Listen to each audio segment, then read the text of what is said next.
I started flamenco when I was 16 years old in San Francisco. And basically, it was one of those moments in life where you're like, who am I? What am I doing?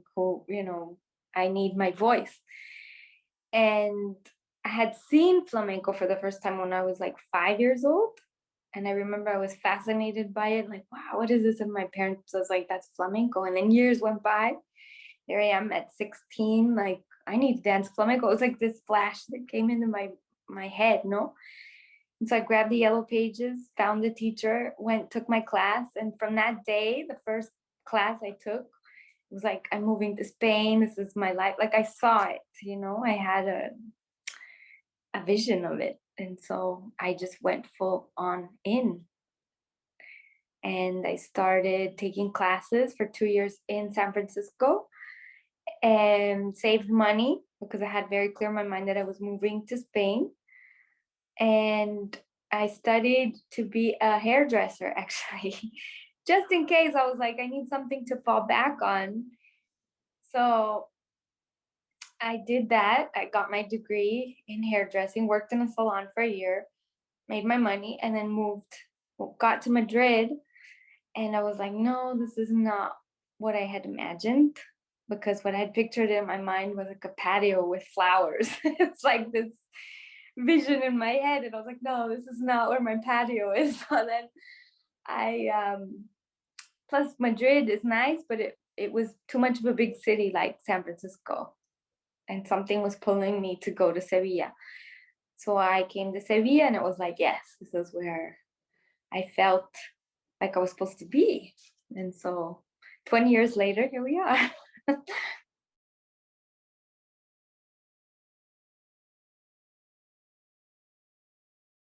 So when I moved here, I was 18, and again, I think the whole process was self-discovery. So I started going to psychoanalysis and like really like delving into my inner world as a human, like why certain things are the way they are, and all that stuff. And my purpose really from the beginning was finding who I am and how I work, and my personality through it. So of course, in the beginning, you begin to learn from different people. We learn a lot by copying, but then it got to a point where it was like, this is not me. So basically, just a lot of being in the studio. Now my process has changed, I think, from before, where I just put music on and begin to move and see where my body wants to take me. It's not anything that's based on my brain. I think it's more allowing the body to express what it needs to say, because it's a language. My language is not speaking, it's through my movement. And so I began to realize that my way of speaking is different. It needs to be this way for me to communicate my message to the world, and it's very linked through my own personal human experience, my problems, my issues, my things that I've had to go and discover, that I'm still discovering, because we're like this well that never ends, right?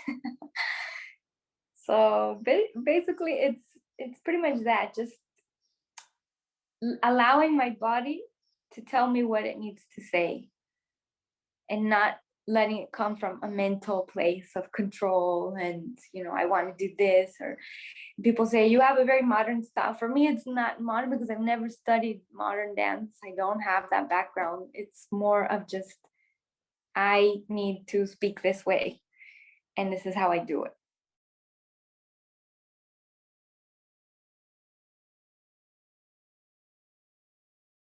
Yes, there are. Everything I do is pretty much autobiographical. Like I said, it's been a huge process. I think mostly cleansing stuff that's in me through the dance, because in a way it's a way to channel it and to do it and to get it out, so it doesn't stay inside.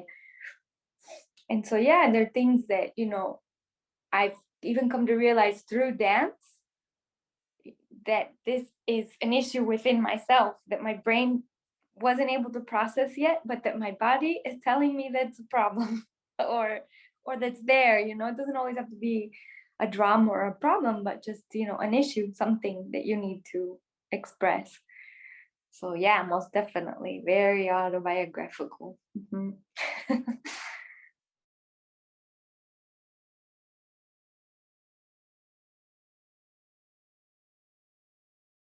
Yes, there is, because sometimes it's vice versa too, because sometimes for me the space will allow you to create.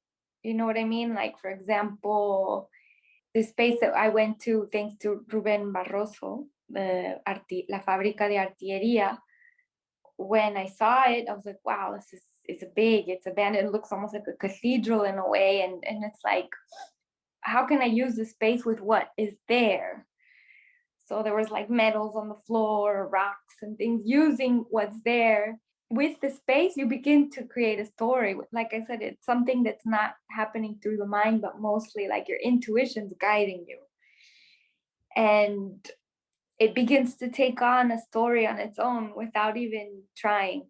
But then there are other times where I'm like, I'm looking for this place to express what it is I'm trying to say. So it depends, but I usually, wherever it may be, like to use the space as is. So it's not like I'm gonna go and put a special floor. No. How can this space propose something to me? Because when you go to the theater, you have your idea, everything's perfect, the floor is great or not, or you have lights and you have everything set for you to create what you want to do. But when you're going to spaces not conventional, this space is proposing new ideas for you to be able to explore and to adapt to what's there. So it's pretty interesting in this way because it's always a surprise.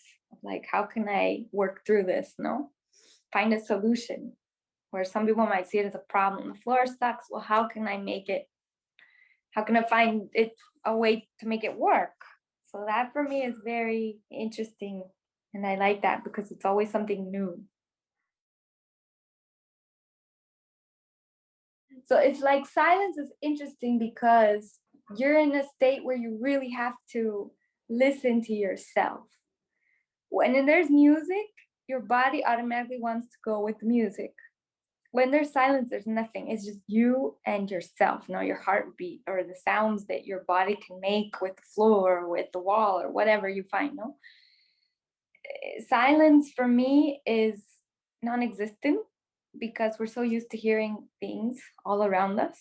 And so that's part of the music. That's also helps you to move or to really dig in deeper and to hear what's going on inside. No, music is so much easier if it moves you, obviously. If it doesn't, then it's maybe more of a challenge.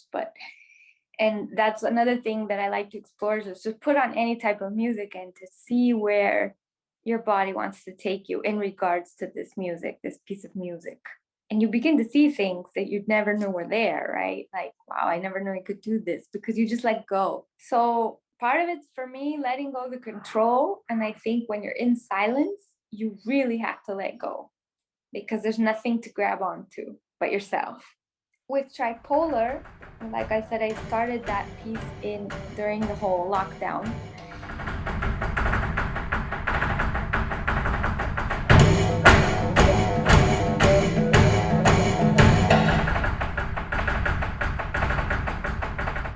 And I had no musician coming to the studio with me. So I went to the studio every day by myself and created a whole hour-long show with no music. And I would watch it and see it's very intense, for you, because there's nothing but yourself, right? And to keep the energy going is hard. So I realized like it works, and then you put the music to it and it adds something different. It changed completely. When I created it, I created bits here and there, that structures, and around those structures I always allow myself to improvise because I feel free, and because each day is different and each moment is different. So for example, I have a concept for the beginning, this is what I want, but I always leave room for improvisation because I don't like to feel locked into anything, you know what I mean? And what it is being open in that moment. It's being present in the moment, basically like this life, how you want to live your life. You cannot live life controlling every single moment. So for me, improvisation is a big deal, like, because it allows me to feel the moment.